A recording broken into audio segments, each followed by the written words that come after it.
Long ago, long before the silly bacon in everything fad got started, people actually made bacon at home. It's not that hard to do, and it can produce some superior quality bacon.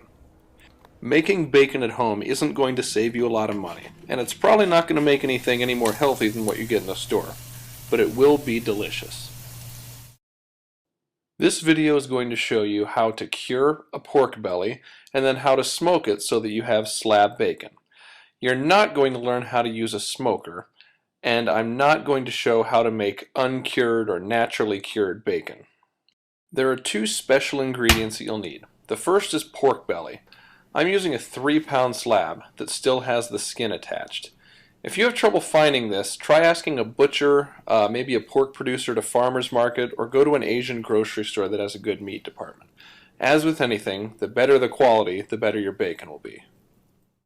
The second special ingredient is curing salt, which is often referred to as pink salt. It's sold under a few different names. I was able to find pouches of it at the Bass Pro Shop, but it can be ordered online. Check the links in the notes.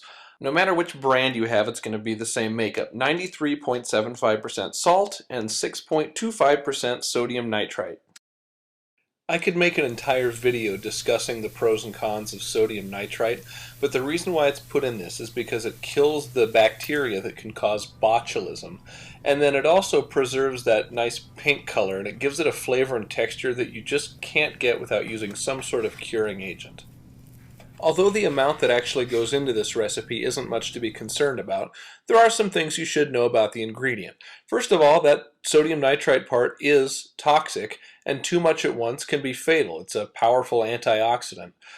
Frequent consumption of cured meats can lead to long-term health problems, and it should be stored out of reach of children.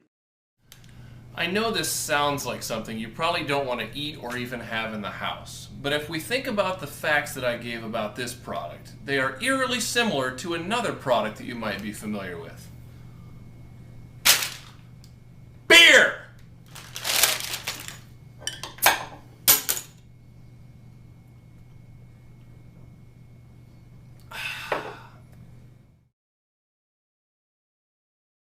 If you're not convinced, that's fine, but please don't try this recipe without the pink salt.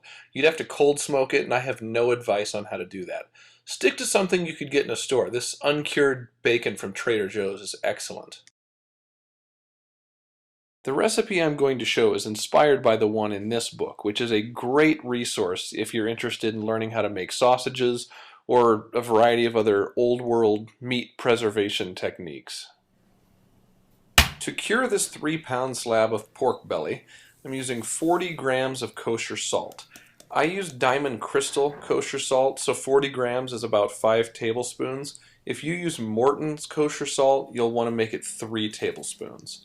Next is 1.5 teaspoons of pink salt, and then 40 grams of maple sugar. If you can't find maple sugar, brown sugar is fine. 40 grams would be about 3 tablespoons.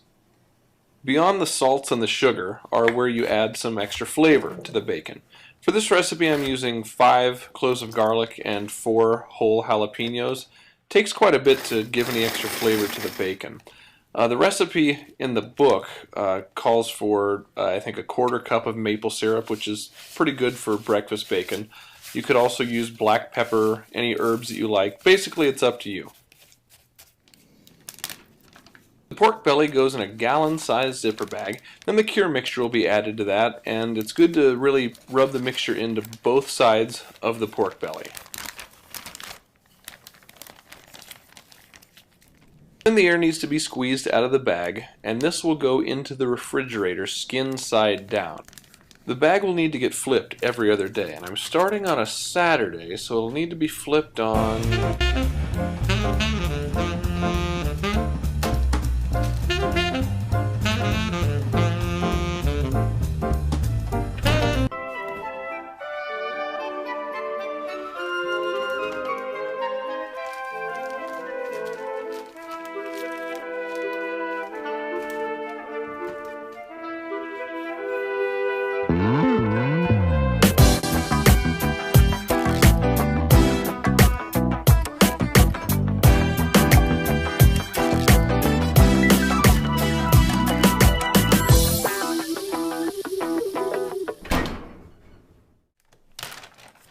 After 7 days, the belly should have firmed up quite a bit and it's ready to come out of the cure.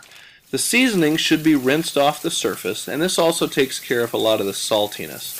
It needs to be patted dry and then put on a rack above a pan. That's going to go into the refrigerator for 12 to 24 hours. This gives the meat enough time to develop a pellicle, which is when the surface gets a little dried out and kind of tacky. That helps the smoke flavor to stick to the meat. And when it comes to smoke, you'll want to go for something relatively mild. Fruit woods are best. Things like hickory are way too strong for bacon. The reason why you see so many applewood smoked bacons is because applewood is perfect for smoking bacon. I like to use the chips. Like I said before, I'm not going to teach you how to use a smoker, but it needs to be at 200 degrees Fahrenheit.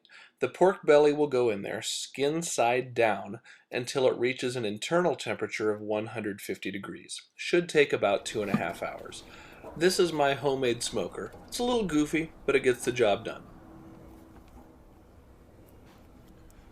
If you don't have a smoker, but you do have a grill, I'd encourage you to look up ways to use it as a smoker.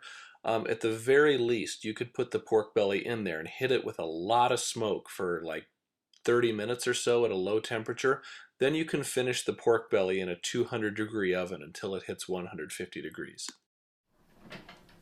Once the slab has hit the magic temperature, it needs to cool off on the counter for a couple of hours.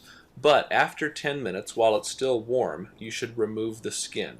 It should come off pretty easily in one piece. And don't throw this away. It would be really good if it's put into a pot of soup for flavoring.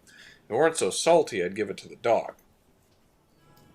After it's cooled completely, you can peel some other things off. Here's some silver skin, and then I also like to trim off the reddish-brown bits there. You can leave it on, but it makes the slices a little more rustic than what I want. Also like to trim the ends off just so it'll be nice and neat on the edges when I start slicing. Before it gets sliced, it should be thoroughly refrigerated or maybe even put into the freezer for a little while to really firm it up. That's going to make the slicing a lot easier. And I don't have a very good slicing knife. I'm just going to use the chef's knife here to do the best that I can. If you own a meat slicer, this is the perfect time to bust it out. It's kind of hard to make really even, thin slices if you're doing it by hand, but actually it's kind of nice to have it a little bit thick. And since this is slab bacon, there's some things you can do with this that you can't do with grocery store bacon.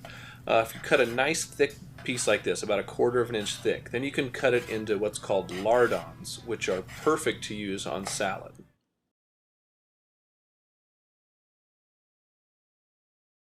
Personally, I think the best way to prepare strips of bacon is in the oven, but it's not quite as satisfying as doing it in a frying pan. With this homemade bacon, I like to do it at a really low temperature because I've found that it's a little bit more prone to burning if it's cooked at too high of a temp.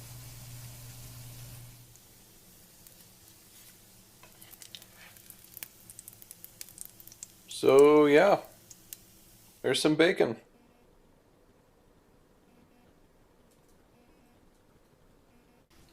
Obviously, I'm going to end this video by making you watch me eat my bacon.